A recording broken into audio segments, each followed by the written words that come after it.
Hello, and welcome to the Dad Lab podcast. On this week's episode, we've got some news from the news desk. Andrew's got a hot take on the Dallas sports logos. I don't know why, but again, I'm giving him 60 seconds on Big Brother. We're going to do some movie talk. We're going to discuss the classic 1992 Disney film, The Mighty Ducks. We're going to talk some sports as usual, and then we're going to get into what are we watching and what are we listening to on to the show. So, what's been going on, man? Working. Got sweating a lot because my wife's actually moving her company across town, which doesn't sound too bad until you realize that she works with glass and wood. So it's just moving a whole lot of glass and wood across town. So it's more stressful than normal moving? It's way more stressful, and because you got to think hemorrhoids, you got to think glass shards, you got to think Texas heat. It's a little personal. We can keep talking. Okay, all right. But fair enough. The stress can make a vein pop is all I'll say. Okay, all right. You still got a job, or is Trump still coming for it? I got a job. Okay. Still got a job, still I working. don't want to reveal if what you do, but I guess that narrows it down pretty close. That narrows it down pretty good. So yeah, man. Me and the wife and the kids went out and visited my sister, and she lives 2 hours west of here in Eastland. It was a nice little getaway. That town's probably 3,000, 4,000 people, kind of like where we grew up back in the day. So yeah, never heard of it. It's an hour. It's like an hour away from Abilene, so it's like an hour east of Abilene. And it was good. It's just we got away for a little bit. It's a slower pace. I got to see my niece, who's 3 months old. I've only met her once. Caught baby fever pretty hard. I don't think I put her down the entire time. Me. I did. Lauren will tell you straight up, we're not having another kid. But well, that's because she did all the work. She did. We went out there and it was good. It's just a slower pace. I got to see my nephew, my brother-in-law. A slow pace right now sounds very welcoming. It was, man. It definitely helped out with the anxiety, and it was just a good getaway. We went out to eat. We just hung out as a family, so it was a good little getaway. Right on. Other than that, just working and same old stuff, man. Working and trying to stay alive. It's getting harder and harder, seems like. So what else is going on? Sports, work, family. Rinse and repeat. And I'm all about that cycle, though. Yeah, it's no not complaints. a bad one. The feet hit the floor this morning, so we can't complain. So on to the news desk. What do you got for me? I got Pharma Bro. Remember Pharma Bro? Martin Shkreli, was that his name? Martin Shkreli, the Pharma Bro. This is a story from actually 5 years ago, but it made relevance in the news cycle because it was 5 years ago to the date on August 26th. It was from the Wu-Tang confirmed that in 2014 they recorded a double album called Once Upon a Time in Cheyenne, but they only made one copy, and it was to be auctioned off. And the notorious douchebag Martin Shkreli won the album with a $2 million winning bid. It was an album case was encrusted with diamonds around it. Raza, who's like the leader of Wu-Tang, spokesman, director of all kung fu, and just all around cool dude. He long maintained that the goal of this album was to prove that music can also be considered a fine piece of art a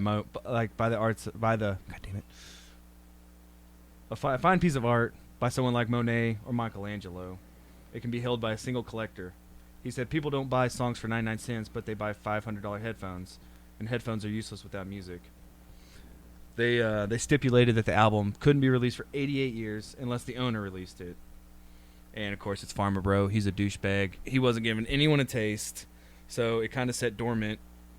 And this is the same guy that, as you would remember, he was like a pharmaceutical weasel. I don't know. I forgot how he got into the business, but he would take these prescriptions that were life-saving, that were essential for people to survive. Wasn't it the EpiPens? Was it EpiPens? Well, it said in the article that it threatened parasitic infections. Maybe it wasn't EpiPens, but whatever it was life-saving, like life-altering medicine, and he would take it and upcharge it by 5,000%, just because he knows people need it to survive. You're gonna do, if your child or your wife needed it, what are you gonna do, man? You're handcuffed. Like, you got to get that medicine, and he like preyed on people like that, people who were at their weakest, and upcharged them 5,000%. So all around douchebag. Nathan Scarelli, may he burn in hell. But Raza said how, after he won the bid and they figured out who won it, he was quoted as saying that the album ended up in the hands of an evil villain, and you can't write this. Life is unique, and it was definitely a unique moment in my life. But good news, follow up to the story, because that was in 2015. As some of you probably know, some of you being the 3 people who are going to listen to this, in 2017, Scarelli was convicted of multiple accounts of related to security fraud. He got 7 years in a federal prison. He was ordered to pay $7.4 million in fines. In 2018, federal court seized his assets, including the album Once Upon a Time in Shailin, which is now stored away in a relic locker. Kind of makes you think of Raiders of the Lost Ark when they're wheeling it. What was it? Goddamn, what did Jesus drink out of? The goblet. It was called a goblet. It had a much more fancy term. It was the chalice. Chalice of Christ. Damn, I should have done more research on that.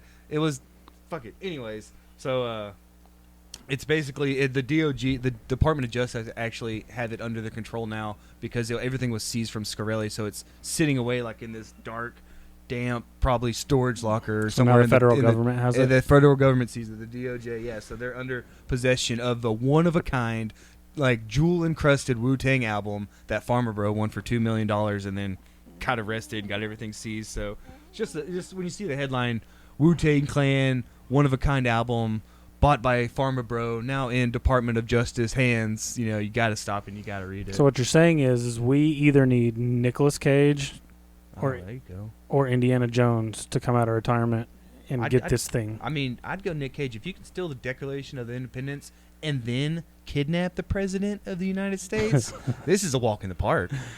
I think somebody else needs to have that album, because it's like anybody else could have that album. My lasting image of this dude, when you brought up the name when we were doing pre-show stuff, is just that smarmy look. He was on Fox or CNN or something, and there's that one interview, and he's got the most punchable face I've exactly. That's ever what I was gonna seen. say. That's what I told Claire, because I was like, "Do you know who he is?" She doesn't know. I said, "He has one of the most punchable faces you would ever see. He's always that shit-eating grin." Yes. And you got to think, this is a guy, he was from Brooklyn, and he was like a certified genius. Could have done anything. Yeah. His family was like immigrants, so he's like, raised on the streets, had like a humble beginning.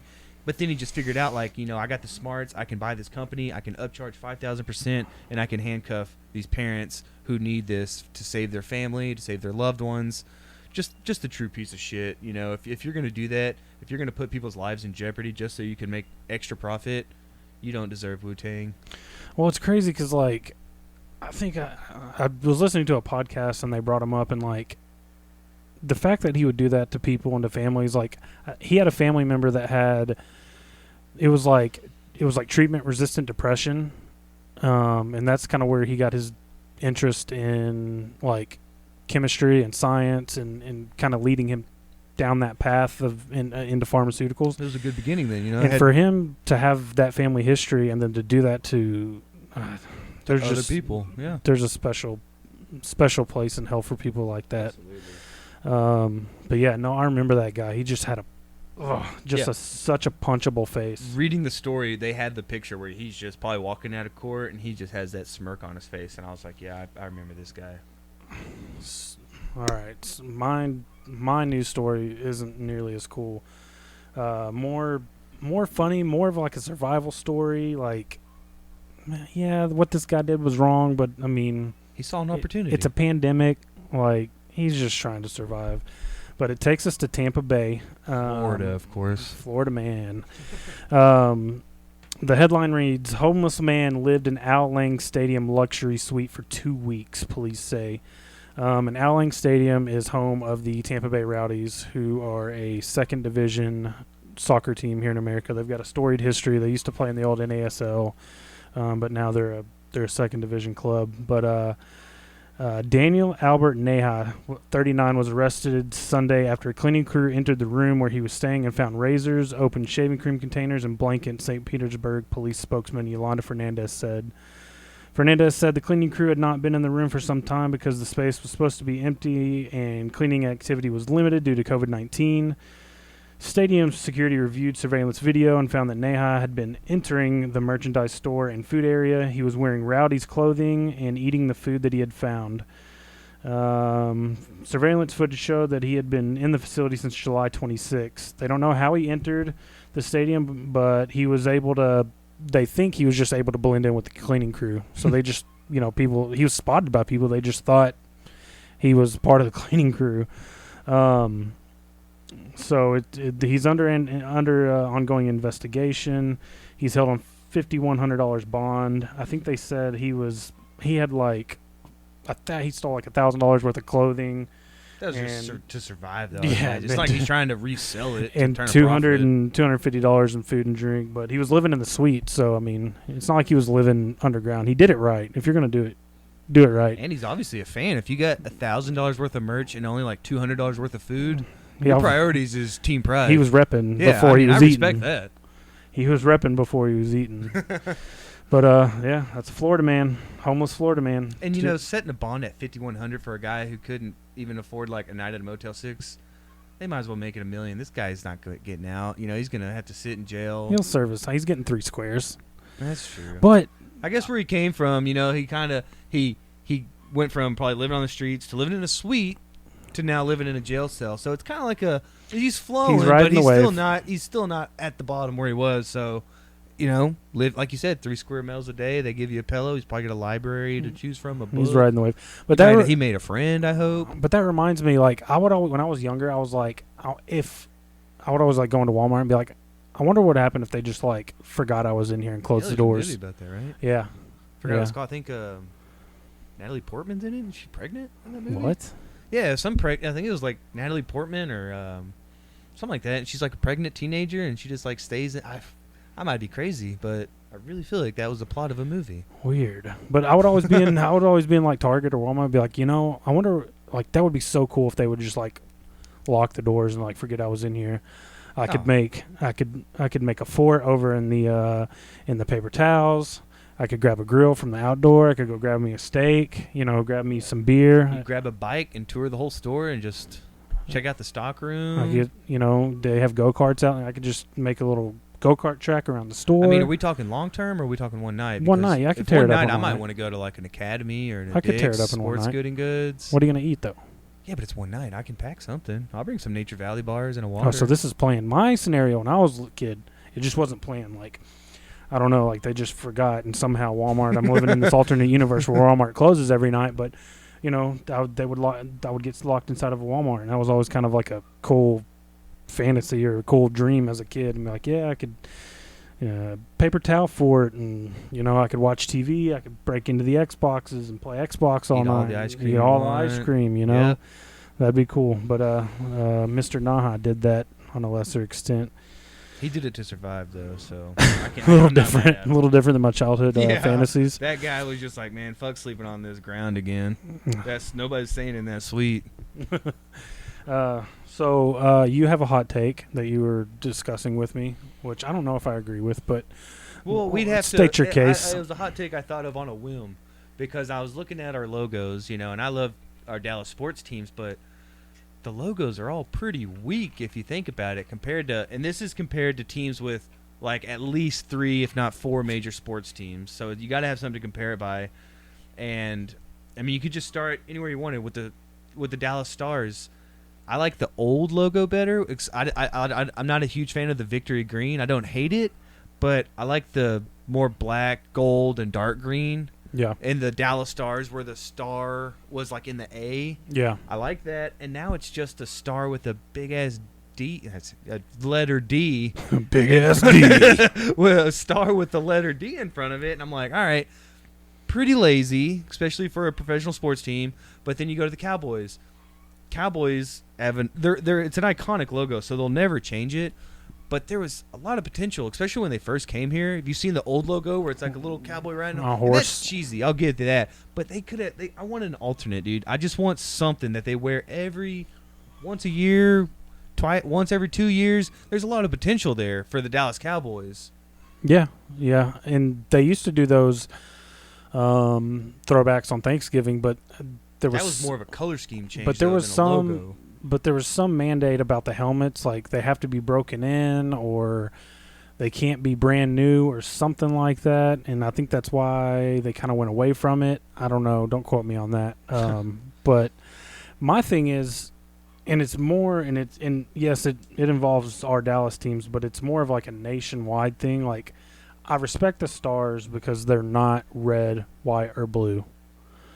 You know, all our teams are red, white, or blue. And you look around any league, how many teams have the colors red, blue, or white? And it's just they dominate. So I'm a fan of any team that, like the Pittsburgh Penguins, black and yellow. That's sweet. They got their whole color scheme for Pittsburgh because that's Steelers and Pirates. Yeah. So yeah, that's so I awesome. like that. Yeah. You know, going into the soccer world, I like teams that'll have a green or a yellow, Yeah, kit. I can agree with your point that at least Stars mix it up I do like that. and went against the grain. And the Mavs had the old school green and blue, which was pretty sick, like in the early 90s. Yeah, and I like the 10-gallon hat logo more than I like the it's like a basketball with like a horse head in front of it. They're due for a rebrand though. Yeah, and they had Cuban won't. They've had in the past, like this past year, what they did was it looked like graffiti. Yeah, where it looked like spelled out Mavs, and that grew on me. At first, I didn't like it. I didn't like the that color street scheme. look. It was called like the city look. Yeah. And because it was like this. It had their dominant colors, but then it had accents of like some neon green, and you look at it at first, and you're like, man, that's I'm not so sure about that. But they start repping it more and more, and it grows on you. But then they also had their skyline look, where it would be this Dallas skyline and say Dallas on it. Yeah, that I really liked. And I feel like they went away from that and brought in the more like graffiti look for this year, which I think there was actually a contest for fans, and that was I think that was the deal on that. So that's cool. That's I wish more teams would do that, at least for like an alternate to. If you're in an NBA game, you play 82 games. Give me 10 games with that. For a football team, give me one game where it can be like a fan submitted and the fans voted on it and the people just want to see it. And we had this discussion in our group chat, but people were killing the Rangers when they went all powder blue. No, that was nice. Dude, that was a throwback. It was a throwback with a modern like look to it. Do you remember like back in the 80s, like people were like teams like the Reds wore all red, like that was red the look. pants. That was sick, man. The Pirates, I think they had like pinstripe. They had their little hats that were like topped off hats. They weren't even normal. And then you look at they had 80s yellow pants. And it just like nowadays, everybody's got their colored tops, and then they're got either gray or white. Yeah. Like that is so boring, but it's so baseball. They're so resistant to change. They're so set in their ways. Everything down from the all these unwritten rules to the Hall of Fame. It's just that's why baseball is slipping in this country. Yeah, that's why baseball is falling in this country. But I'm ranting. No, you're right. It went from America's pastime to beating hockey. Yeah, to only beating hockey in a matter of a generation. But I think the all powder blue from the Rangers was so sick. I agree. And it's something that they wear occasionally. That's what I'm saying. Yeah. It doesn't have to be a whole series, but like wear it one time on a series. And I like their new white with, instead of saying just Texas across, I like the cursive Ranger. Like I respect that because at least they tried something different. Yeah. That's what I'm saying. Sure. Like they're so ingrained in their old look, and their logos. I get like the Cowboys will never change because it's iconic. You don't have to change the star, but give me an option to wear it once a year. So, and think Jerry Jones, you think merchandising sale, that'd be a whole nother venue, whole nother window open if you mix it up And then, idiots like us would go, oh, I need that new cowboy shirt. Well, did you see, like, you remember back in the day, like, you'd see people walking around in public and they'd have, like, the black Cowboys jersey, and it'd be, like, Emmett or Irvin. That sounds cool. It was black and it had blue numbers with white outline around the numbers. I think a black alternate would be just for the stark, like, contrast of us always being white and silver for the most part. And this last year we wore a lot of blue, but having a black, like an all black uni, like, dude, that would. And I would say wear it on the road and a night game to, like, intimidate the other team. It should be like a Philly uni, Yeah. like the Philly away game. Yeah, exactly. To, like, kind of, especially if at that point, if you're like, say we play them twice, we play them at the end of the year. Say ideally we're like 13-2 heading into week, last week, and it's like, man, fucking go wear that black uniform. It's a funeral. We're going to bury. Yeah, exactly. We're going to bury the Eagles. Let's bury the Eagles. Let's go to the playoffs. I think one city that does it, and I'm gonna steal it from you, Chicago. You've got the Blackhawks. Yeah. For now, you've got the Blackhawks, which their logo is sick. The Bears. It's iconic. It's iconic. They can either go with the C or the bear logo. Or the also bear. Looks good. I like the C, but when they put the bear on there, it's an excellent alternative. And then you've Bulls. got both. You've got the Bulls, and then you've got both baseball clubs. Mhm. You've got just the Sox, which is the. I like the Sox more, actually. So do I. That just spells out Sox with the old English, and it's the Cubs is cool with the C and the Cubby through it. But that's what I'm saying. Like, and then New York, you can go through New York, you can go to L.A., you can go to like a Miami. All these other teams, I feel like they just have better logos than us. And I mean, I'm not hating on it because I like our teams, but sometimes we just look a little basic, and it bumps me out. Like, I think Chicago might be the best argument to show, like, yeah, there's someone doing it right. And they've had those logos for 100 years. For ages, yeah. They were like, yeah, that's nice, let's stick with it. And we're still trying to find our footing for, like, the Mavericks.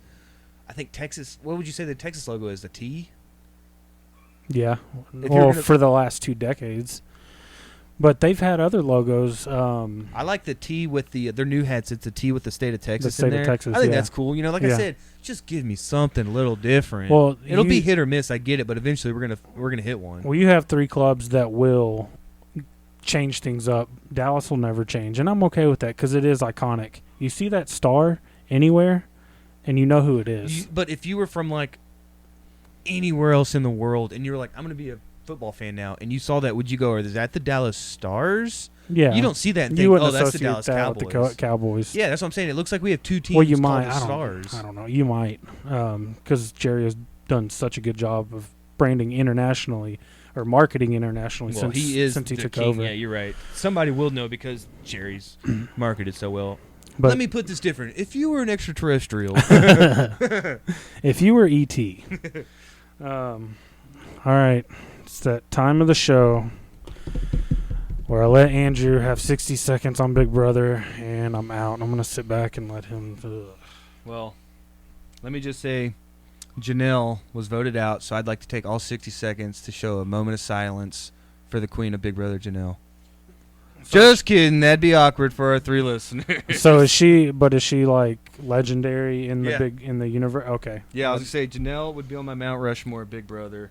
She just spent this is her 3rd season, so she's old school, right? This is the 22nd season of Big Brother.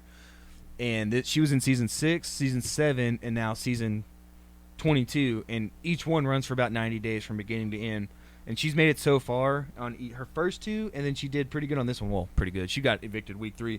But anyways, collectively in the house, she just surpassed her 200th day, and she became the first and most likely only person to ever spend 200 days collectively in the Big Brother house. So no one else has ever done it. I don't think anybody else will because it would take multiple seasons, and it's rare they bring people back like that. You had the rest of the house, which was collectively probably the average age. Janelle said she was 40, which I believe. She's in her 40s. Everyone else is probably 25 to 35. So you got people 10 to 15 years younger than her. They were all scared shitless of Janelle when she came in. They all knew that they had to get her out, that she's a comp beast, that she'll work the house. She's a great communicator. So she was a marked woman from the beginning. She was, and that's only because she is such a good player, because she was outnumbered, because they divided up basically. It's all about alliances and backstabbing and backroom deals and whispers. And wait, is this a TV show or is this the dude. government? It's called Big Brother for a reason now. But you got to think, it was Janelle, and she immediately went to people that were like, more old school is how they put it. Like people, 35 and up is old school, and they were outnumbered like 6-11, and immediately everyone just targeted Janelle. No matter what, they said we got to get Janelle out. So you got people that are 25 years old that might be like, peak of their physical fitness and witty as hell, and immediately they all said we got to get Janelle out. Janelle's going to win this thing if we can. So it's a sign of respect that they all ganged up and voted her out. But it bums me out because we started a fantasy. I told you about it. Yes. Ryan last week got his girl voted out. This week, Janelle was my first pick, 3rd overall. She's gone. And my other pick, David, led up a rookie mistake. He had a secret conversation. Somebody divulged some information to him and said, don't tell anybody I told you this because it would come back to bite me in the ass. First thing he did when someone questioned him about it is he threw that person under the bus, and then he thinks he's such a nice person that he's a straight shooter and he can't tell a lie that he immediately told on himself, and he's done, dude. I'm about to have both players out because one because she's such a big target and everyone's so scared of her, which is a compliment, and the other one just because he's a fucking idiot and he doesn't deserve to be on All-Stars. They only put him on this season because he lasted 1 week last year and got voted out, and everyone felt bad for him. So they brought him back to All-Stars, which doesn't make sense because he's not an All-Star. It's more like a let's see what you can do. And he's just wasted that opportunity by making these mistakes. Because, Big Brother, if someone tells you something, you don't tell anybody. Or you save it for later, and then you use it to screw them over and throw them under the bus. It's all mind games in that house. So what's the end game? Because Last man standing. So is there a cash prize? It's $500,000. Jeez. Yeah, dude. It's a social experiment. You get locked in a house with like 120 cameras, no access to the outside world. There's no telephone, there's no internet. It's just you locked in a house with, it's usually strangers, but these are all-stars, so everyone kind of knows each other, like at least through, hey, I saw you on this season or that season. So everybody kind of knows. They know each other in this season, yeah, because they're like, yeah, I remember you. You're a trustworthy guy. And then they would form an alliance. We would form an alliance, and we would go, you know who I don't like? Or those people over there. Or they're dangerous. Yeah, like we need to get them out of the way. I don't trust him. How about me and you work together? We'll get power this week, and we'll get the numbers, and we'll vote him out. That's all it is. It's about forming an alliance, knowing who you can trust, knowing who you can't trust, knowing when to. Because eventually you gotta backstab everybody. That's the only person who's gonna win is the last person standing, and it's all about backstabbing, deceiving, lying, cheating. That's all Big Brother. That's why I love it, man. You know what just popped in my head? That Rick and Morty meme where it's like, you son of a bitch, I'm in. Like, I think I'm in on Big Brother. That's all it is, man. Ryan and Ben are all about it. I've been watching this. I remember the first season because I watched it with my parents like in 2000 when it came out, and the only thing I remember is the guy who won, because when you win, you finally get to leave the house. And he won, and he had one leg. Not from comps, from before he went in the house, he had one leg. And I was like, I just remember this guy coming out in one leg, and I'm like, this guy just won. They're like, yeah, it's not they have physical competitions, but a lot of it's mental. They have competitions to be who's HOH. If I'm HOH, I nominate two people. HOH is head of household. Okay. So I control everything. And I can say, I don't like you two, you're two nominated. If you're nominated, you have a chance to save yourself by playing for the power of veto, because you can veto my nomination.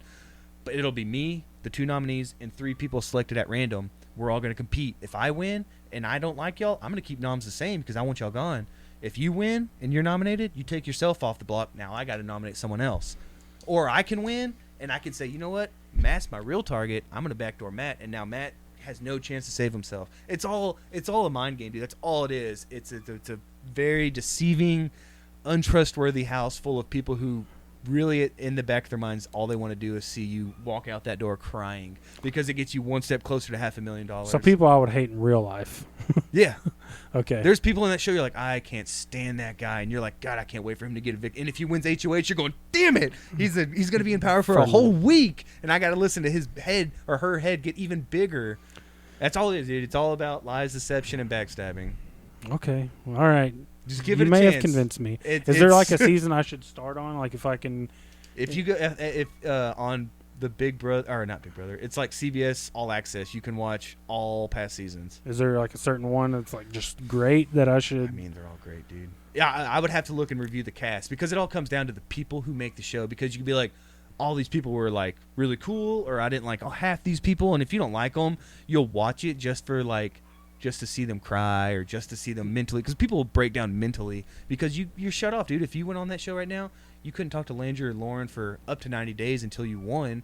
And even if you win, or even if you get evicted at a certain point, because the way they determine the winner it's like the last 11 people to get evicted go to a jury house, and they get snippets of what's going on in the house, but they have to just think like who deserves to win, and then there's a final 2, and the 11 jury members vote at the end. You get to give a chance to give your final argument, like I did this well, I got this person out, I played a good game, and then the 11 cast members vote live to see who wins. They submit their vote live. So it's all about like campaigning, while also like backstabbing. It's a lot of politics in a way too, because if you're a good speaker, if you're a good manipulator, you're gonna be a hell of a good Big Brother player. Holy crap! Okay, yeah, I might be in. And it's about 5 minutes on Big Brother. I try to talk as fast as I could. Now we don't have to do it like the next 5 episodes. You use it all up here. Sorry. I'll give like a quick shout out. So and so won HOH. So and so did this, and that's it. This is all good. So let's move on to our movie talk for the week. And like I teased in the intro, we are going to talk about the classic, the 1992 Disney classic, The Mighty Ducks, starring Emilio Estevez, a young Joshua Jackson, I saw that in the Jussie credits, Smollett, and I thought it was Jesse, so I was like, okay, that's way too close. It has to be him. And I looked it up, and it's sure him. enough, it's him. He's not in the other ones though, which is nice. It's got I appreciate that. Goldberg, and his Sean Weiss is his name, which God, have you seen that guy recently? Fall from grace. Meth is what happened. Yeah, meth happened really hard. Yeah. He's also in Heavyweights, but it's just one of those movies. I wore out the VHS growing up, and what was cool is I got to introduce it to my 5-year-old, and he found it really cool. Hockey was big when we were growing up because the stars were really relevant. Like when that movie came out, the North Stars became the Stars, and by the end of the decade/century, like we were Stanley Cup champions. Yeah. So hockey to me was like my number 2 sport growing up, right? Only behind football. That's because the Cowboys were the Cowboys in the 90s, but the Stars were fun, man. And there was a big push because they moved here in 91 or 2 or 3. Yeah, it was right around there. It was like 90. I thought it was 92. So there was a big push here in Dallas. I mean, they to get that whole ball moving. And and you moved down here with a good team. You know, Madonna was already on the North Star, so he came with us. Who makes the cameo in the movie. And we just built a team up from there, man. But it's just a great movie. It's a feel-good movie, but it's not without its flaws and implausibilities. Gordon Bombay plays a former Pee Wee star who just had his life ruined by a coach because he went for the triple deke and he just clanked it off the pole, and that coach, man. And you got and later in the movie you learn that his dad died that same year, and this coach was like, "You ruined it, Gordon. You let us all down." It's like, he just buried his father. You think he's got a little on his mind right now, and you're worried about. And then you see later the banners, and it's like champion, second place, and the coach is like, "I wish they would just take that down." He's like, "Golly!" And 20 years later, and he's still on. And I forget that actor's name who plays the coach, but he was in Son-in-Law. He was the dad in Son-in-Law with Pauly Shore. And he was so awesome in that movie. And then he can play just a total scumbag in the Mighty Ducks. I hated him. I hated that whole team. But you know that there are youth coaches out there like that run programs in various sports like that. Doesn't make it right. No, it doesn't make it right. If I saw some guy getting on my kid, I would say, dude, they're 9 years old. Okay, LSU's not watching this practice. let's take it easy. After this, we're gonna go get snow cones. Okay, this is what's gonna happen after practice. So just dial it down.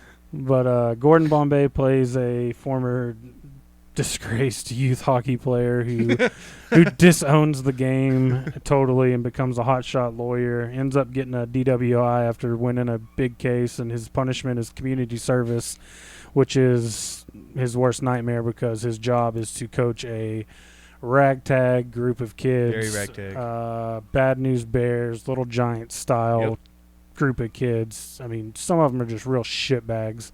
Like the little one that's got like Chihuahua syndrome. He's got the leather jacket. And he's like that kid. He's like talking, he's talking always a whole bunch wearing of mess. leather jacket, Why? bandana on his head. Looked like the leather jacket had shoulder pads.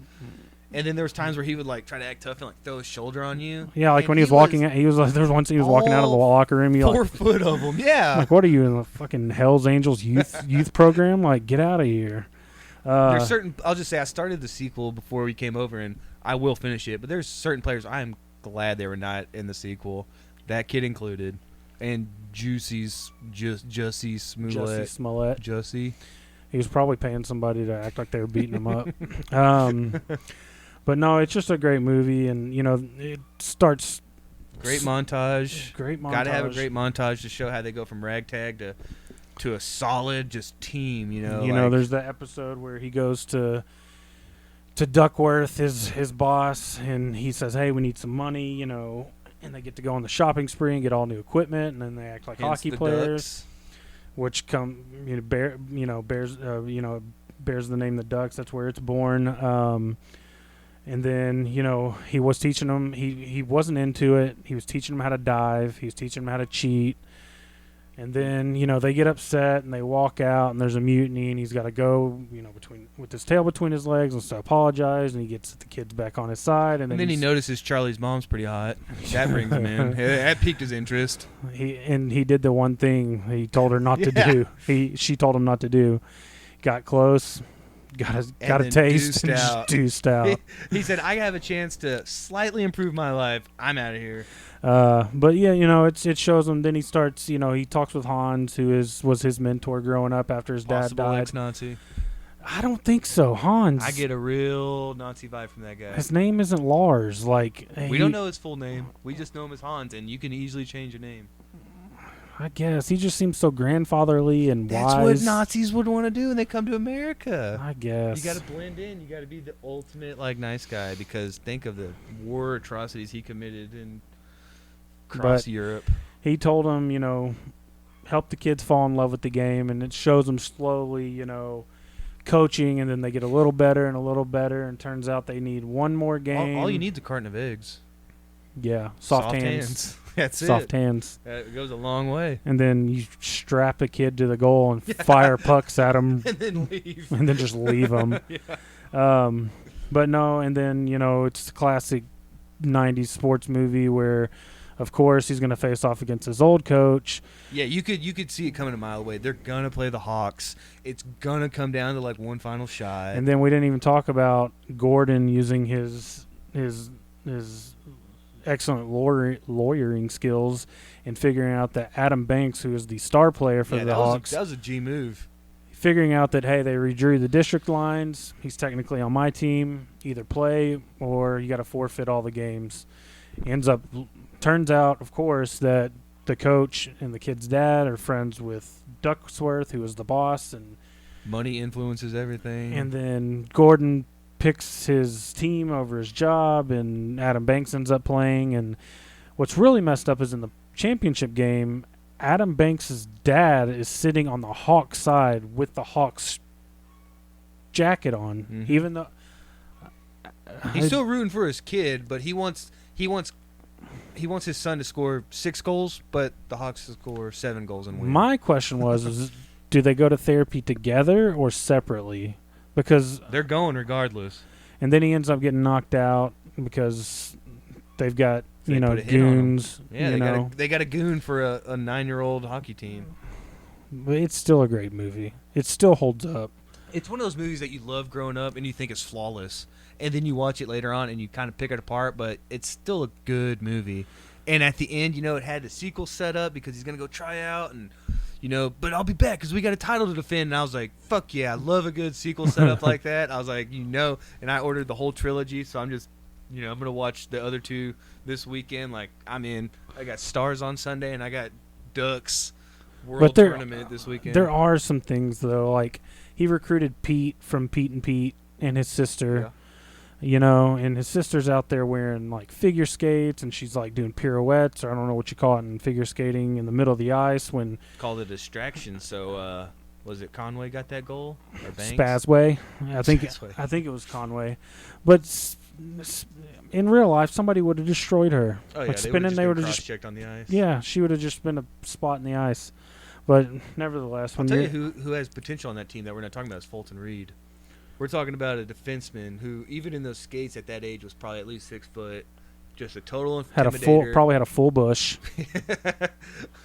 and could just we're talking 100-mile-an-hour slap shot. 1 out of 5 ain't bad. 1 out of 5. Because you're gonna put fear in those hearts and 5 they, out of 5 and, times. and they did that his first game. Oh yeah, everyone's ducking and hitting the ground. Gordon in pregame skate put him out there and started just firing shots. And you see the kids. Psychological war. That's the first thing I thought of. That is psychological warfare. And so when he gets in, they pass him the puck. He winds up, and old boy just comes in, takes it from him, and the goalie's like hiding over over in the corner. The goalie was gone. Yeah, because he didn't want none of that. No. And so again, man, psychological warfare paying off in youth hockey. No, but it's a great movie, and it's crazy. And have we seen Emilio Estevez since like the late '90s? Like, what's he been doing? Yeah, they made a movie about Bobby Kennedy that he was in. I don't think he might have played Bobby. I think it was just called Bobby too. That's the only thing I can think of. He was just he peaked. I was telling Lauren, I was like, man, look how young that dude looks. And I forgot he's Martin Sheen's kid. I always forget that he's Martin Sheen's kid. Yeah, I've just got to be. I mean, surely there's a reason why he's not a Sheen. He must have taken his mom's name. Maybe, but it's got to be it. Yeah, because, Charlie Sheen's your brother, Martin Sheen's your dad, and you're Emilio Estevez, which is a cool name, but it's like, doesn't sound like Martin or Charlie Sheen. Yeah, but he was so young, dude. Yeah. I think on the box, too, it says, like, box office favorite, Emilio Estevez, and I was like, damn, when was that written down? He hasn't been a box office draw in 20-something years. He had a hell of a run. You got to think, when you're making franchises like Mighty Ducks, Young Guns. Like, those are franchise movies, where it's like, I mean, yeah. Wasn't he in Outsiders, too? Yeah, he was. He was in The Outsiders. Because that was like 86. So yeah. that was even young. Dude, I was annoying. They were all young in I was that movie. annoying Lauren with Night at the Roxbury quotes during the whole movie. I was like, you'll never guess who's there. Emilio Estevez. Dude, that's a good movie. Yeah, so I was annoying. I saw that in theaters with my buddy Zach. I was annoying her so bad. But yeah, man, great movie. Come back next week and we will do D2. I might do D2 and D3, to be honest. D3, I watched the trailer. Dude, it's going to be bad. It's going to be bad. So maybe we'll just do D. We got like little mustache whispers and squeaky voices. Yeah. At that point, they're full on hormones. The plot is they all get scholarships, or like 8 or 10 of the Ducks get scholarship to this like prestigious prep school in Minneapolis. And it's the thing where like, we're the Ducks, and the new coach is like, well, no, you're not Ducks. You're going to play as a bison or whatever their mascot is, and it's and they start quacking. Yeah, in and unison. they start quacking. But maybe next week we'll do D2 and D3 together. But I mean, 90s sports movies were pretty awesome. Yeah, we could roll that out for at least a few more weeks. Because you got Angels in the Outfield, Little Giants, Big Green, Rookie of the Year. Little Big League. Sandlot. Little Giants. Already said that. But no, there is quite a few we could do. But yeah, next week we'll do D2 and D3. So what else you got?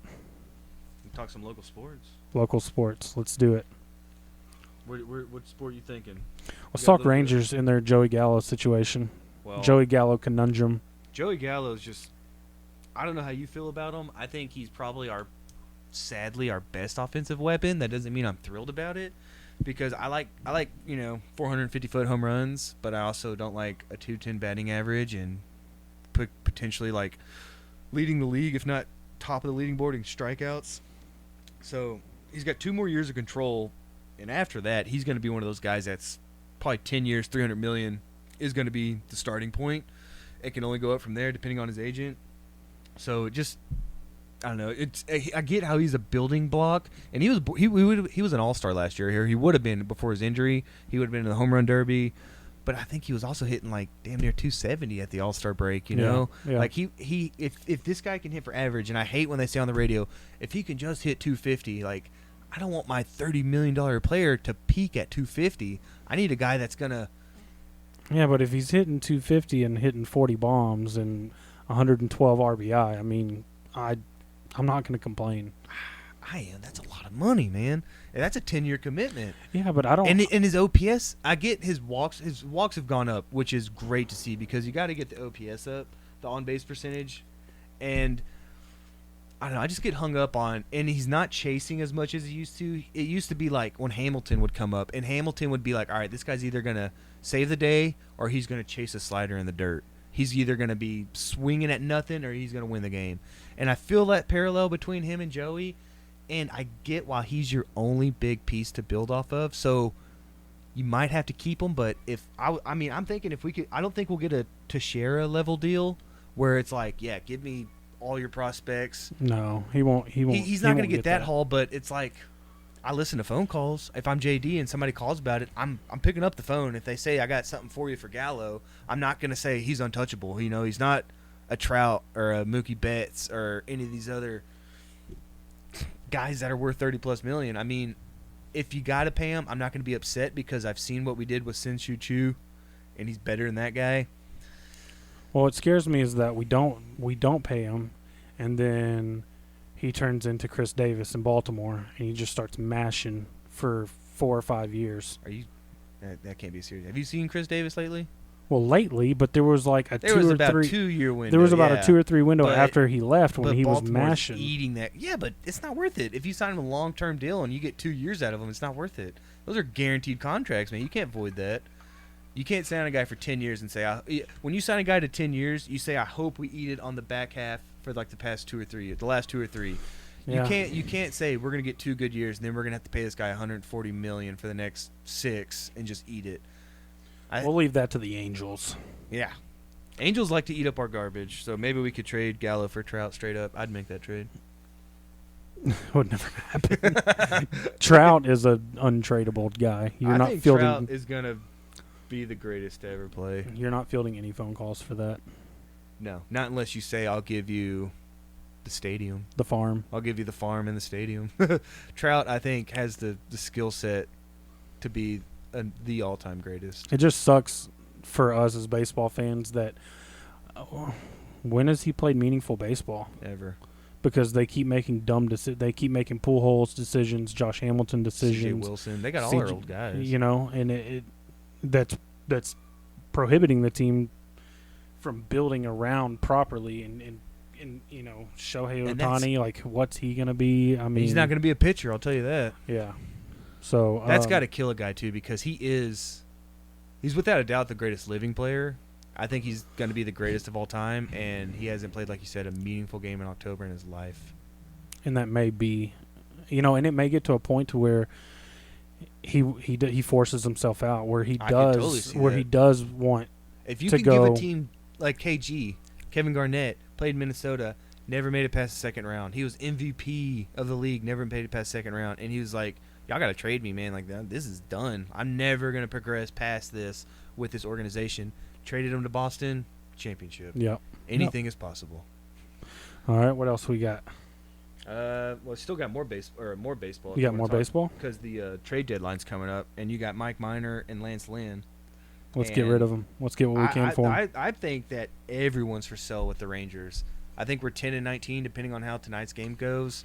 We're not going anywhere. The season's a 60-game season's already halfway over, nearly. You know, we're almost. I think with tonight's game, we're at the halfway point, and we're not doing shit.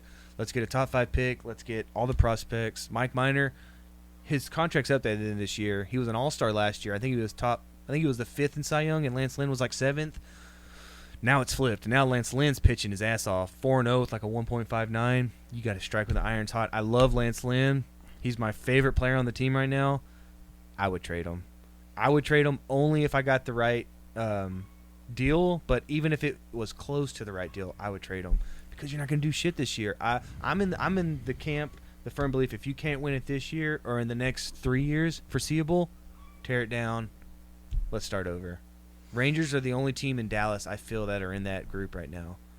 Yeah, and we've been kind of in that since, 16, 17 last time? I think 16 was our last year. When we lost that one-game playoff to, I think it was either Tampa or Toronto, either one, I can't remember. But, yeah, let's just tear it down. You know, there was talks, you know, before the season started of maybe getting Kershaw, having a kind of a homecoming, you know. Trevor Story's free agent after this year, and he's from... That's the cat from Colorado, right? Yep. Yeah, he's from Irving, I believe.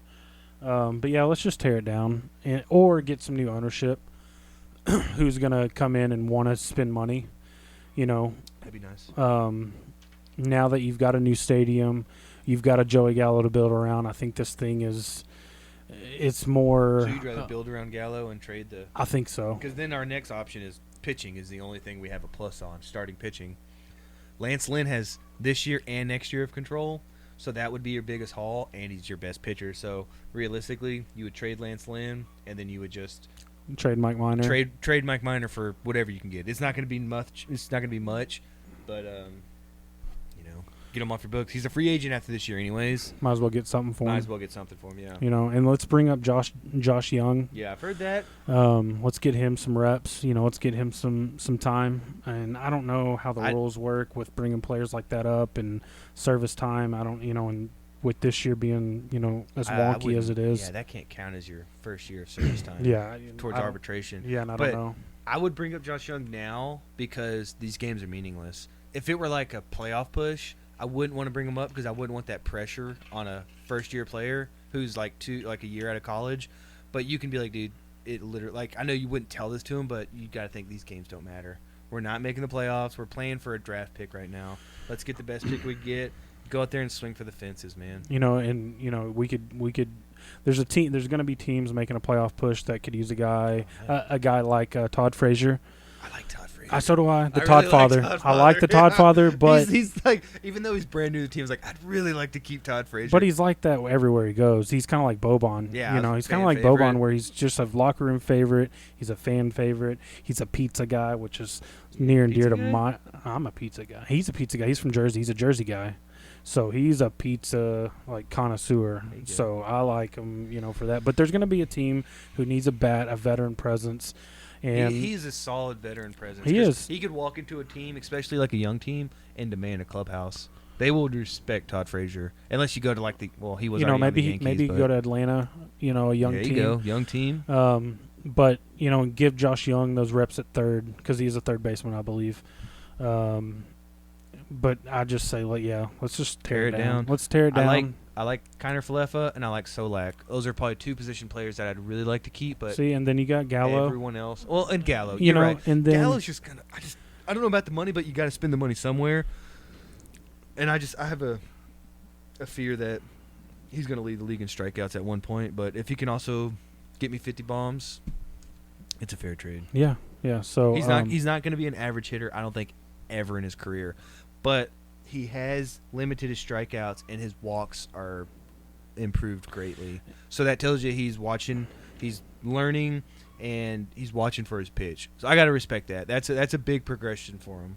Yeah, and just waiting for your pitch is a and big let's give deal. him time. And I don't want to judge. I don't think anybody can judge this year. This year is so weird. Yeah, you're right. The long it's the startup of spring training, and then the long layoff, and then now you got to ramp back up, and you're playing with no fans, and you're traveling weird. It's just 2020 for sports has been a disaster. One side note on the Rangers, today is actually Jackie Robinson Day. Yep. They're playing the Dodgers. Oh, yeah, I didn't even catch that. They're playing in Texas, which I thought was. I would think on this one day you would play a home game in L.A. for Jackie I wonder if Robinson. that was just like an oversight in the scheduling. That's what I was like, because I was like, oh, it's Jackie Robinson Day. And then I'm looking, and they're like, coming from you live from Arlington, Texas. And I was like, this should be the one game of the year that they play in Los Angeles for Jackie Robinson. And they're still doing the 42s, right? Yeah, everyone's 42, Yeah, yep. Okay. All right, cool. So the Mavs. Did you hear about KP? KP with the meniscus. Torn meniscus, yep. After he got load management he waited 9 extra months to come back from his other knee. We managed him through the year, and he still tore is his other knee. KP just going to be one of these dudes that is just never healthy? I'm afraid so. Should we try to get him healthy and let's get something for him? I don't know we could get for him because the whole NBA world knows that he has 2 bad knees now. He might just be our $140 million bubble-wrapped unicorn. Another Chandler Parsons. Shit, don't say that. It's Chandler Parsons needed micro knee surgery or whatever it's called. Where that they drill microfracture. Yeah, so I don't think it's that bad. But you get what I'm saying. Yeah, because everyone's like, well, it's his other knee. And I said, yeah, that means he has 2 bad knees now. How is that supposed to make me feel any better? And he's 7'4". Yeah. So You know, coming down on those knees ain't easy. I think we have such a sports unicorn with Luka that he's going to be able to do what Dirk never could do and recruit, and players are going to want to come play with him. I agree. And, you know, now that we can't rely on KP, I wonder if that's going to affect that going down or in the future going down the line. The only thing that's going to hurt us with KP is that we've already signed him long term, so the contract's there. Because I love him. Like when his last game I played, I think he had 34 points and 13 rebounds. Like he is the unicorn. He could step back from 10 feet behind the line, and you're like, shit, I think he's going to make that. Yeah. You know, he's just inside the he's in between like the half court line and the 3-point line. I'm like, he's got a shot to make that. And it seems like 50% of the time he does. But, you know, and I still think with that trade we made, regardless, we won the trade because we gave up Dennis Smith Jr. He's coming off the bench. He's coming off the bench for the Knicks. And we gave up first-round picks, but ideally these picks are going to be out of the lottery because we made the playoffs. And we got, not only did we get KP, but we got Tim Hardaway Jr. Who's become probably our third best option. Yeah. Behind, well, now he might be our 2 option because if KP's out, him and Seth Curry can get hot and go for 20 to 30 on a good night. I went to Mavs. And he was a throw-in. I went to a Mavs game in January. They played the Timberwolves, and KP was so off that night. I think he was like 0 for 7 from 3. But Tim Hardaway Jr. was a spark plug, man. Yeah. He just went in and he could not miss. Him and Luka that night they could not miss. I think we won by like 40, but I was super impressed with them. Yeah, you need guys that can step up. Like when Hardaway's out, we need Curry. When Curry's out, we've had Trey Burke, who was actually signed in like a month ago to a contract because of Willie Cauley-Stein opted out, and that guy just made himself millions of dollars with his second chance with the Mavericks. Because if he's not back with us, someone's going to sign him to a legit contract. So. Yeah. And him and Tim Hardaway Jr. played on college basketball together, national championship. Did they? Where at? Michigan. Oh, okay. I remember when Tim Hardaway Sr. played for the Mavericks. Yeah. And I liked him as a player. He had serious range. I had his rookie card back in the day. There you go. I had his rookie card back in the day. Get Junior to sign it. I lost all my cards. Oh, that sucks. In a move. And back in the day, card collecting for me was such a huge. Back when Kmart down in DeSoto was still right open. Right by Luby's. Hell yeah. I would go there with my mom, and I'd buy packs of cards, and I had 2 or 3 Aikman rookie cards that I went to card shops and got because Troy Aikman's my favorite player of all time. Yeah. But no, I just had a bunch of cards, and that was like for like a 3-year stretch from like 6th to 8th grade. I mean, I got in trouble in school because we were conducting these multi-person trades, like, hey man, I'll trade you this, but I want that from him, and it was just, that was a life back in the day. Yeah. Trading cards and slamming pogs. Just pogs, dude. Easier time. I remember I had an Alf slammer. I had an O.J. Simpson with Nicole Smith, or Nicole Simpson, I guess, on there. Yeah. And I was like, I got to keep that. I bought it not knowing what it was, but then later in life I was like, I still got it. It was my slammer somewhere. I got it next to my cards probably in the shed out there. So do you believe the bullshit that Marcus Morris is spewing out of his mouth about not stepping on Luke on purpose? No. Because he's got a history. He's got a history, and that whole technical situation started all of it when they got tangled up, and then Luka hurts his ankle.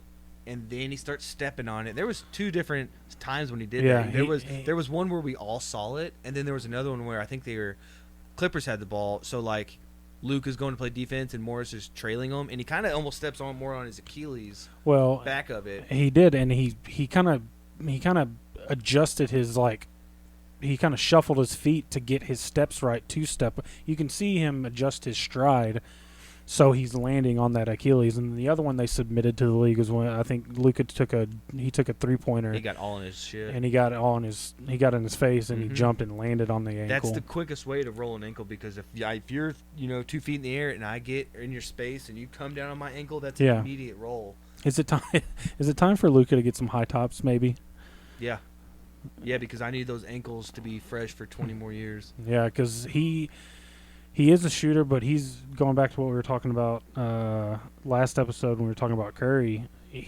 Luka does have that style where he will drive and bang inside, and I hope that play style doesn't catch up with him, and you don't want the ankle injuries early, And he's already, you got to think, yeah, this is his second NBA year, but this is like his 8th year in professional basketball. So he's been banging with grown men in the paint for almost a decade. Yeah, he's so that body from an early age has already been taken at least 5 years, because at 16 he was balling out for Real Madrid, And he's a guy, didn't he had a 20 rebound game a couple weeks ago, so he will get in the paint. Yeah. He's not a kind of guy that's going to like box you out and jump for it, but he's such a savant. He can just read a ball and look at it and think, okay, it's going to bank left or right, or it's going to come straight off the backboard, and he'll just get positioning. He's all about positioning and angles. So I like that about him. He's not the kind of guy that's going to like get in there and post up and throw an elbow and box you out. He's so smart about angles and trajectory that he'll find a way to get the rebound. But yeah, he's I mean, that body's already got to be taking a wear and tear, but he's so young. I'm not going to worry about Luka. I'm more worried about the KP thing with a torn meniscus. Yeah. Because I don't think we'll win Game 6. So I think let him sit out and then just give him a whole off season and come back. In college, I tore my meniscus, but I also did a lot of other damage. I dislocated my kneecap, torn meniscus, I tore like a PCL or MCL or something like that. But it's not fun. It's not fun. There's no stability there. Mine was, and I had a lot more damage, but mine was a 12-month recovery. But yeah, just bubble wrap them, put them away. And it doesn't already bubble wrap for so long. And it doesn't help too. that the NBA's talking about starting the new season, and started talking about starting the new season in December. Yeah, which Christmas is Day. Quick, because they'll say, well, you already had 4 months off. Yeah. So it's going to be a really quick turnaround. Yeah, there's going to be a quick off season. Yeah, KP's not going to be ready for that. No. Dwight Powell? Maybe. Because I think that was January or February. Maybe. Or, I'm sorry, December or January? November, December, I think. Oh, even better. Even better. I like Powell, dude. I really So do. did I. That's someone no one talks about anymore, but him and Luka had a very good chemistry with pick and roll and alley-oops and just cutting to the basket. Yeah. Because, that's why we had to get Cauley Stein, and that's why we have to have Kleba playing so much. And I really like Kleba. He's a high effort. He doesn't care about getting in your face. He'll get dunked on because he's going to try to get that block. So he takes open threes without hesitation, and he goes so fucking hard for those blocks. So I love Max, and he's from the same hometown as Dirk. Wurzburg. So, but you got to think, so those guys will just be coming off the bench. So we have good depth. We just have injuries. Jalen Brunson's another guy we don't talk about. Yeah. That was a college basketball player of the year, 2-time national champion. That's a great second point guard for you. So I think somebody they miss is Harrison Barnes. Yeah. From a locker room standpoint, he's a great human being. He's Great a great dude. human being. Yep. He's good on the court, national champion, all that.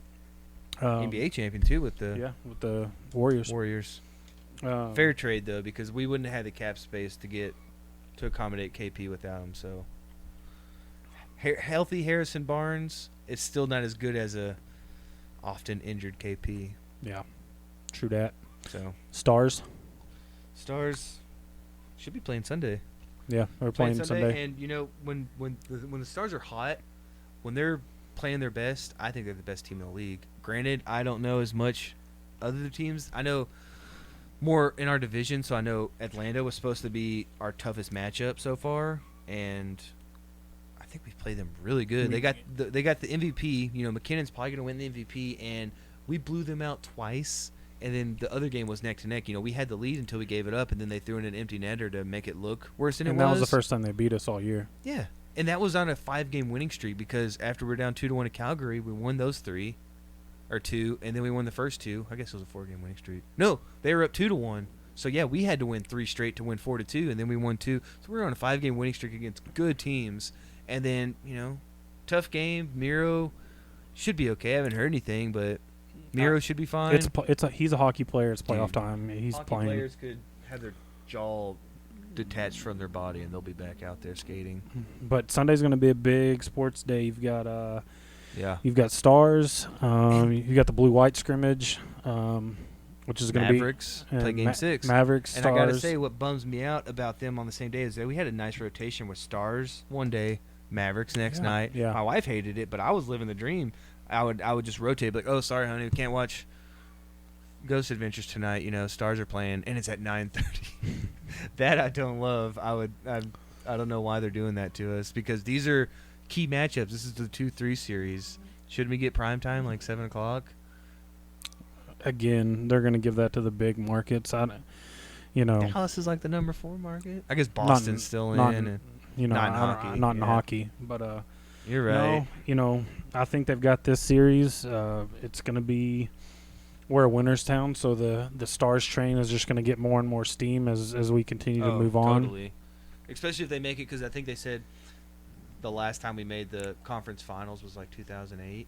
Mm-hmm. So everyone's gonna don their victory green if we make it, and it's probably gonna be Vegas, which is a pretty impressive, because their first year they came so close to winning that Stanley Cup, and then this year they're the number 1 seed. So they got a great front office apparently. If they could go first year Stanley Cup Finals, second year number 1 seed, good for them, man. Keep it up. I mean, I hope you lose, obviously, if it comes down to us, but I gotta respect that Vegas front office. Yeah, it's going to be interesting. The NHL playoffs, to me, is the best playoffs out of any of those sports. I don't follow them. I follow them. I don't catch too many of them in the regular season, just because life gets in the way. And have you been to a hockey game? Yeah. I went to one last year. I got one of the reps at work gave me suite tickets, so me and Lauren went and sat in a suite. And nice. I think I posted pictures in the group chat. I showed all you guys. And then I went to one several years ago against Minnesota. And then my sister got tickets through a rep, and we were 4 rows behind the bench. I mean, you could smell these dudes. You could hear all the chirping. It was incredible to see how fast it is that close, and how physical and just violent it is. I think we were playing the Red Wings that night. Hey, the first time I was ever that close to the ice was a Red Wings game.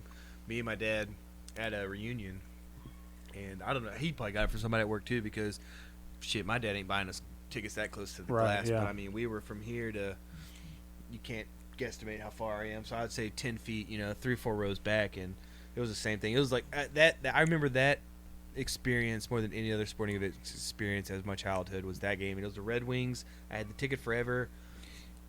Red Wings back in the day were like the best organization. Team. Yeah. I mean, they had everybody. Had Steve on Yzerman. Yzerman, Sergey, or what's that guy's name? Dominic Hasek. Mm-hmm. Then Lindstrom later on. I love Lindstrom, even though he was a Red Wing, but that game just cemented me as a huge fan of the Stars. And then we ended up, winning the Stanley Cup before the decade was over. And I mean, hockey's always been like one of my favorite sports. It's one that I follow probably the 3rd or 4th most, because I'd say I'm Cowboys, Mavericks, and then it's a tie almost between Stars and Rangers. Yeah. But my top 2 are pretty cemented, and that's because when you're in your 30s with a kid and a wife, you really got to pick and choose, because I can't watch all the games. I can watch all the Cowboy games. That's the one I was like, I can't miss a Cowboy game. I would really like to watch at least half the Mavericks, and then it's just, when you can get them. Speaking of Cowboys, we're 2 weeks away from football, from NFL football. That's wild. It's 2 weeks away. Still going to have a 50% capacity, I guess. That's close to it. They said 40,000. That's fucking stupid. Just like I said last week, if Jerry can do it, he's going to do it. Yeah. Because the difference in $250 million and $500 million is, that's all the decision. That's all he sees. That's all he needs to see. Yep. And then he's going to be able to, after it's all said and done, he's like, look at the Cowboys. We were able to bring the NFL, through, COVID. And of course, there's a flip side to that. Everyone who goes to the game, or there's a chance people get sick and it spreads and the numbers in North Texas spike, and they're going to look at Jerry and say, did you really need 40,000 people there? Doesn't care. The money and his check's going to clear. Check's going to clear, but he doesn't he won't be able to say, like, oh, didn't we do something great for North Texas if more people get sick? Yeah. But you're right. You're right. CeeDee Lamb continues to get rave reviews out of camp. How the hell did he slip that far? I'm just glad the Raiders are dumb. Raiders and Broncos. But I would have been okay with Judy. I would have been okay with Judy. I would have been okay, but I would have been like, okay. Instead, I remember texting you, and I was like, are you fucking kidding me? We're going to get CeeDee Lamb with the 16th pick. I think they had him number 6 on their board. Yeah. It's ridiculous. You know, and I read reports that if you would not be able to tell he's a rookie if he, other than, you know, he doesn't have a star in his helmet, because the rookies, you know, they have to earn their star. Earn it. So, and then, you know, they were talking about drafting Diggs with that 16th pick if he was there, and they were like, oh, he fell to us at 52 or whatever. It's like, are you kidding me? How did this happen? He's getting good reviews, and everything I hear is that the defense is just all over the offense. Now, given Tyron Smith isn't practicing, Lyle Collins isn't practicing, so, you know, they're going against, you know, second and third team tackles, but Aldon Smith is he's hungry. Rave reviews. They say you would never guess this guy hadn't played in 5 years. Is he on a 1-year deal? I believe so. It may be a 2-year deal. Signing those guys to 1-year deals is smart for 2 reasons. Because it makes them hungry to play good to get the long-term deal. And then it's like with Robert Quinn last year. It's like, okay, you did really good. We can't afford you now, so you can go to Chicago. We're going to get that compensatory pick, though. Yeah. We're going to get a third-round pick for you, which is awesome. 3rd or 4th, but I think guys like that are going to give us a 3rd. And if Everson Griffin or if Aldon Smith, which if they ball out, we can probably keep 1. And I'd like to think Aldon Smith, because it's like, hey, remember that chance we gave you? Like, remember when no one else wanted you and we treated you like family? You know, and the D-line is... Which was our weakness for but years. This year it's going to be nasty. You're going to have... Because I like Dorrance Armstrong coming out, and he's like our 3rd wave. In the last 2 days of reports, he's turned it on. He's solid, man. He's solid, and he's like our backup to our backup. I saw a practice report today that Dorrance Armstrong, Bradley Anai, who we got in the 5th round, who was projected in 2nd or 3rd rounds, and it was like a Pac-12 like all defensive player of the year. Yeah.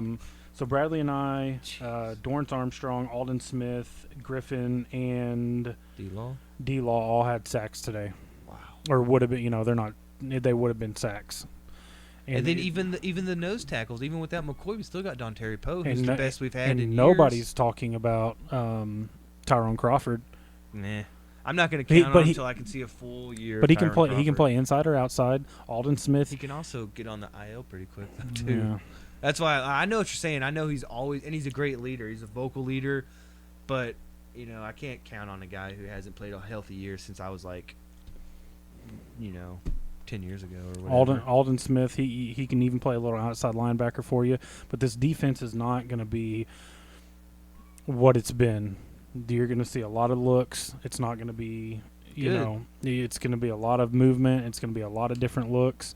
There's going to be a lot of confusion. That's the way it should be, man. You should get up to the line of scrimmage and make the quarterback shit his pants with all the movement and all the scheming you're doing. You should make them think. Same thing when you're on offense. You should put so much motion that the defense doesn't know what's coming.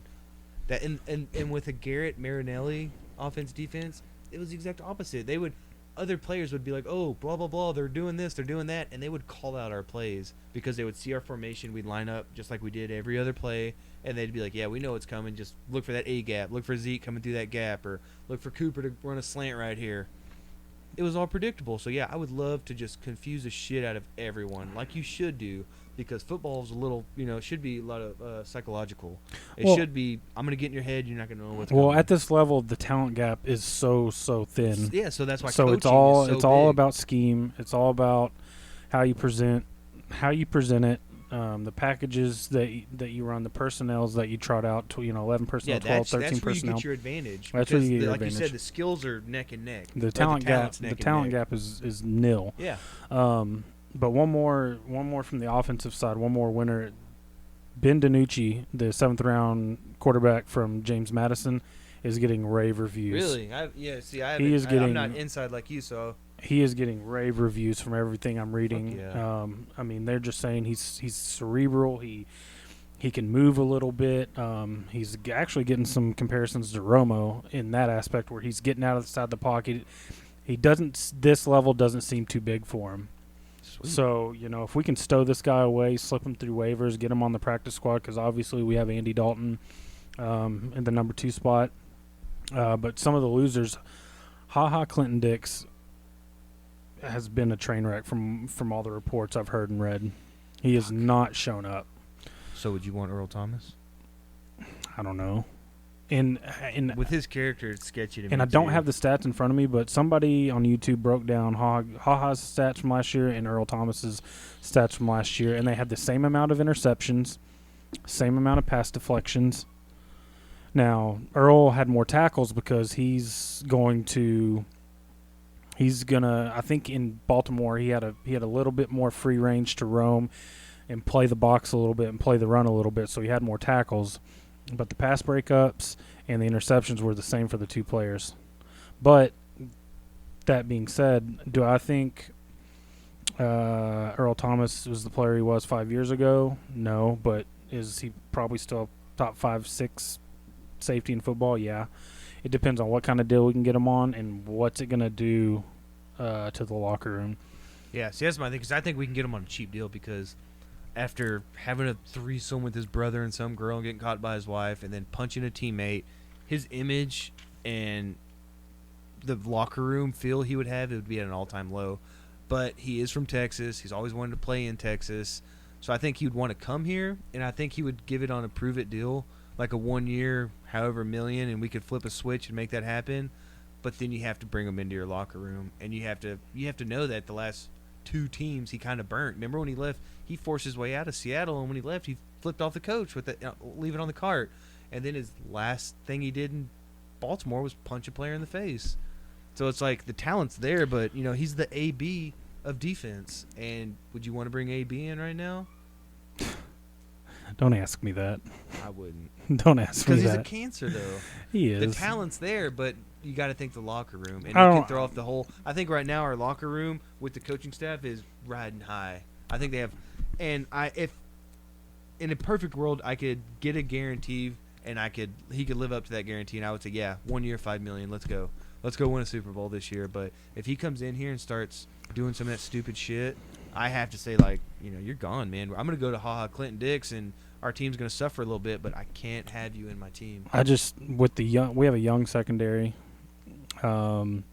Maybe guys like Tyrone Crawford, D-Law, Sean Lee, Jalen Smith, maybe they could rein him in.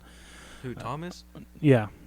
Maybe they could rein him in a veteran, though, because he's going to say, I'm on the same level as y'all. If anything, I'm a Hall of Famer.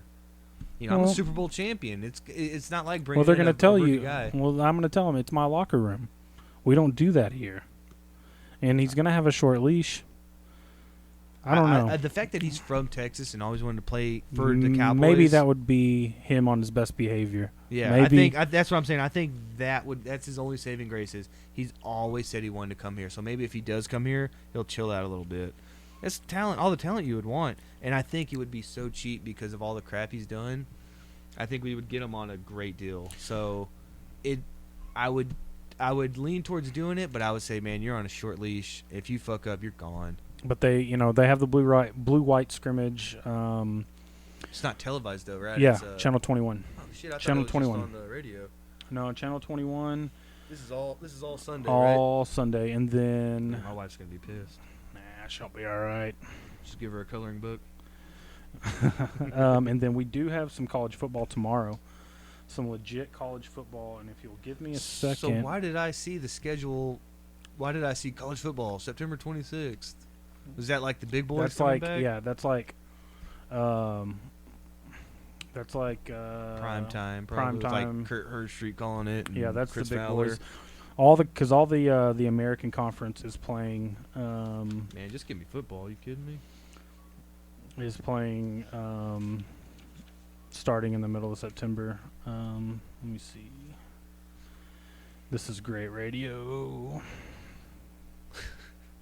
Maybe it wasn't South Florida, but there is a decent team. There is college football tomorrow. I should have warned you. This dark, dank room we're in right now gets pretty shitty coverage or internet. Reception. Internet? No, it's not that. It's just I can't remember where I saw that there was football today or there's going to be football tomorrow. But one thing we were talking about, pre-show was I wanted you to pick one non-playoff team from last year that will make the playoffs this year. One from the NFC, one from the AFC. Well, my NFC teams, who we just talked about, was the Cowboys because they just farted away that season. I mean, it was embarrassing to be the NFC East last year. It was even more embarrassing to be the team not to represent the NFC East in the playoffs last year and let the Eagles take it because really none of us deserved it, but I would like to say we would have deserved it, but I'm glad that that's what it took to get Garrett finally out the door because I think if we would have made that one game and maybe won a game or two, he would have got an extension. So it sucks that it happened, but I'm glad that it happened because it brought in a new era for the Cowboys. I think McCarthy is going to be the guy, and I mean, you've heard the stat where, like, no, if coach doesn't win it in the first 5 years, like, he doesn't win it. Yep. Or something like that. So I think McCarthy has a chance in his first 5 years because of the talent he inherited. I think everyone's talking about the offense, or has been, but like we were talking about, like, I think this defense is going to be, I don't think we're going to be like a top 5, but I think our ceiling is borderline elite. If we hit our absolute ceiling and everyone's popping off, because we got the D-line, we got the young secondary. If we could bring in Thomas, we got that veteran. So I think our ceiling for the defense is top 5. But I even think our floor for the defense is at least average, at worst. And an average defense with an above-average to elite offense, that's at least 10 to 11 wins. And I mean, I've heard lots of stuff about the Eagles rivaling us, but if I look roster to roster, I don't see where the comparison is. I'll take Dak over Wentz. I'll take Zeke over Miles Sanders. I'll take easily our receivers over theirs. They got us at tight end. They just had Andre Dillard, their first-round pick from last year, go out with like a torn bicep to go with their other all-pro guard who's now out. So they're down 2. Defense, Philly always has a good defensive line, and historically their safeties would always piss me off with, like, Brian Dawkins. Mm-hmm. I hated Brian Dawkins growing up. But I think when you go roster to roster, we have the best roster in the NFC East, and honestly, I think we have the best roster in the NFC. Maybe the Saints. San Francisco. Yeah, San Francisco. Yeah, you're right. Okay, San Francisco. I'd say San Francisco, New Orleans, us. I think we're the third best on paper team in the NFC, and for a team that didn't make the playoffs last year, I think we should make the playoffs. I think that was a lot of the coach, though. Exactly. The talent was there. And but we losing, didn't just get rid of the head coach. We got rid of everybody except the OC. And everybody that's reporting on camp says it's a different energy. It's just different. Which is what these guys needed. Because a lot of these guys have never seen anything different other than the Garrett era, and they needed something. The tempo's different. The energy's different. And I think that's going to put us over the top. Over the top to a Super Bowl or to a playoff? Over the top to the Super Bowl. To the fucking Super Bowl. We haven't been to the Super Bowl since I was 8 years old. There's just so much hurt there for me that I don't want to say Super Bowl. I think NFC Championship. We haven't been to NFC Championships since I I know. was 9 years old. I know. So yeah. So my team is out of the AFC, and it's the Indianapolis Colts. They were 7-9 last year. They got great play out of Jacoby Brissett, and then he got hurt there. And then he tried to come back, and it just wasn't the same. They replaced him with Phillip Rivers. They have Marlon Mack. They drafted Jonathan Taylor. They also have Naeem Hines. They've got they got a great line, which I love. I love. Anytime my team takes an offensive lineman or defensive lineman, that's a solid pick for me. So, great line, like you were saying. Their wide receivers are solid. They've got T.Y. Hilton. They drafted Michael Pittman Jr. out of USC. Desmond Patton out of Washington State. They've got a good tight end. They got Trey Burton. Their line, they've got Anthony Costanzo. They've got Quentin Nelson, who's probably it. If it's not Zach Martin, it's probably Quentin Nelson, who's both the best Notre guard. Dame. in football. The defense, they've got Justin Houston playing D end. DeForest Buckner. They got DeForest Buckner. Darius Leonard. They had Darius Leonard and Quentin Nelson were both all pros as rookies. Yep. How wild is that? Yep. They've got Malik Hooker. Man, I had such high hopes for Malik Hooker coming out of college. I don't know if you remember him, but I thought he was the next Ed Reed with his ball hawk. You got Xavier Rhodes. He is a little older, but they do have Xavier Rhodes. But that's people at every position though. Yeah, and that's linebackers, secondary. I think Marlon Mack is one of the most underappreciated running backs too when healthy, because he can catch the ball, and he's shifty and he's quick, man. And what else can you ask for? And they've got Phillip Rivers, who 1 year. Let's see what he can do. He's got more children than playoff wins. That's true. It's not hard to do when you have 10. But let's just see what he can do. But that's my pick in the AFC. I'm going to cheat and take the easy way out and say Tampa Bay in the NFC. I don't know. It's just Tom Brady and Gronk. Throw it further than 30 yards. That's true. I'm taking the easy way out because I don't want to do any research. My computer just died. So I don't want to do any research, so I'm going Tampa Bay. All the reports out of camp, shows that he's rejuvenated, and they're probably going to tell you he walked on water tomorrow. And he might. He might.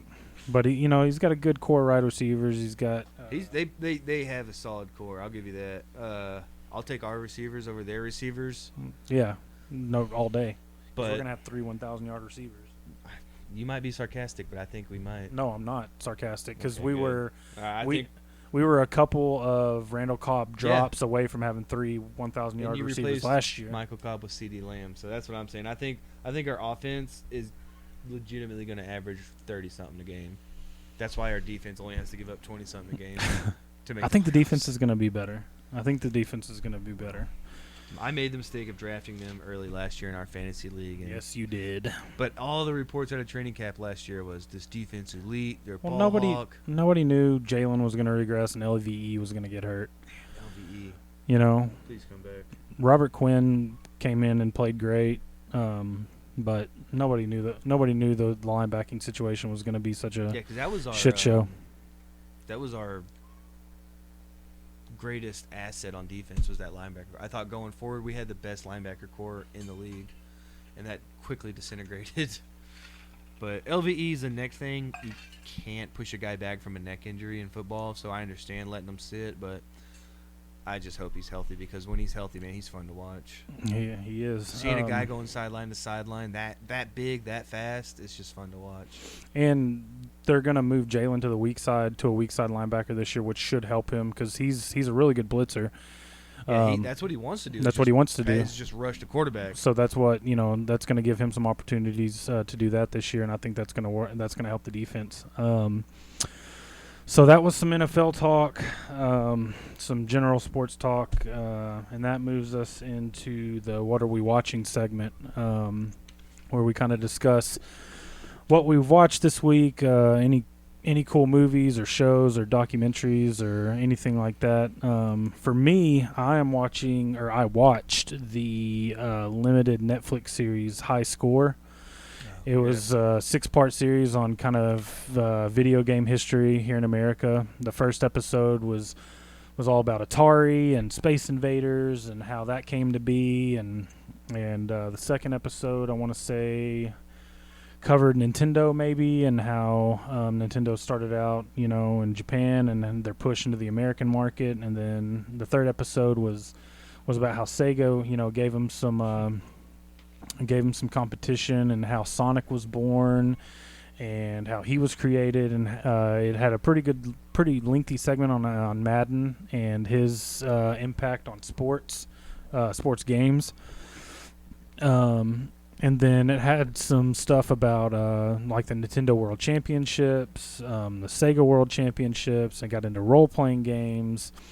It had interviews with the creators of Doom, which was really cool. That's the first-person shooter? Yeah, I don't know if they said it was the first one, but it was like the first one that was like kind of gory, and it was the same episode they talked about Mortal Kombat and how Mortal Kombat was like kind of the first one to use like actual like graphic like images instead of like a 3D image. Like they took like actual like video representations of people, and all about the fatalities and that how was the goriest game I've seen up until that point. And When you could finish him and like rip his skull out of. and then you could or like knock them spine off the out. platform, and they'd fall down in like the bed of spikes at the bottom. So they in the court battles that came along with it. It was just a really, if you're a video game nerd like I am, it was a really cool 6-part series on just how kind of a history of video games, and kind of how some of your favorite video games came to be. They covered Pac-Man and Miss Pac-Man, and how some kids from MIT kind of did the first modding of games. Like games were getting too easy, so they took it apart and they added different levels, and they kind of modded the arcade cabinet. So it was a really cool documentary. Like I'm a huge video game nerd, so it was a really cool look into that. And it's a limited, I don't know when it's going off, but if that's something that you're into, definitely check it out on Netflix. Yeah, I remember checking it out. I watched a documentary last week called The Red Penguins, and it was about the ex-Soviet team, the Red Army. Yeah, That was like the greatest hockey team to ever play. And it was after the fall of the Soviet Union, so it would have been like early 90s. And after the fall of the Soviet Union, because they got all their money from the Communist Party, that's where they got all their funding.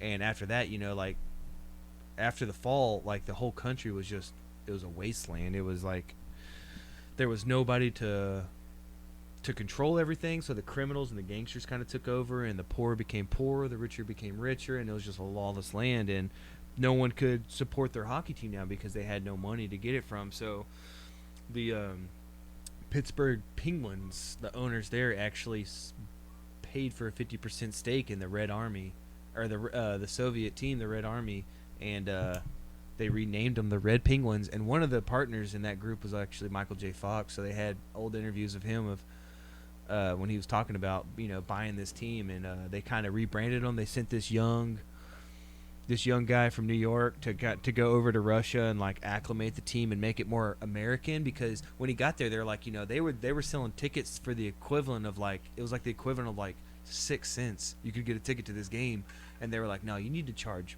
good money for that because you'll get people in the stands. They basically like taught them capitalism. They were like, we can put banners, we can put advertisement around the ring and all around here on the jerseys. And they had these interviews with like legit like commies. Soviet, like the coach, the managers, the ex-players, and they were like, they just wanted to play, and they tried to really Americanize it and make money off. They told him it's a business, you got to run it like a business. And the president of Disney came out and saw what was going on here, and he was very intrigued by the idea of a hockey team, and that's where the idea for Mighty Ducks actually came from. Was really? He saw this and was like, we can market this. They were going to give him $100 million contract to be like to get their foot in the door with like the Soviets, and all the Soviets wanted to do was just get drunk, start shit. They said like it was like old KGB tactics, like Cold War stuff. They were like, none of the Russians trusted the Americans, even though the Americans really just wanted to like extend an olive branch of like, they were like, y'all like hockey, we like hockey, let's make money together. They were like, the Russians never trusted them. They sabotaged everything. Eventually, like the oligarchs and the gangsters, the Russian gangsters came in and like started strong arming like people who were on the team or associated with the team, and just ran them out of town. They're like, Disney just pulled the plug on everything. They still made the movies, obviously, but they dropped their partnership with them, and everything just fell apart really quick. But while they were trying to build up like enthusiasm for the team, this American guy from New York was doing these wild things, like stuff you would see like Jackie Moon do from Semi Pro. He would bring in like strippers during the intermissions. He would bring in strippers during the intermissions because they knew they would give out free beer to all the fans, so the guys would just be drinking beer, watching strippers. They'd bring out bears to come out and fight people on the ice. Like, it was just ridiculous stuff. But they went from zero attendance to the hottest show in Moscow, and it was done like that because the gangsters got involved and they started exploiting everybody and strong arming and pressuring, and it was wild. The review I saw that made me finally watch it was like, the review was like, this is like a Coen Brothers movie, but it's real life. Like, all this shit happened. They had all real footage. They had interviews from everyone who was there. And you're watching this, and you're like, this can't be real. But I know it's real because I'm seeing it with my own eyes, and it was just wild, man. Just to see how it just happened so fast, and in a blink of an eye, it was over. It was just this wild ride. What's it on? I had to order it, actually. I saw it promoted on Reddit, and usually when I see promotions on Reddit, I just downvote them.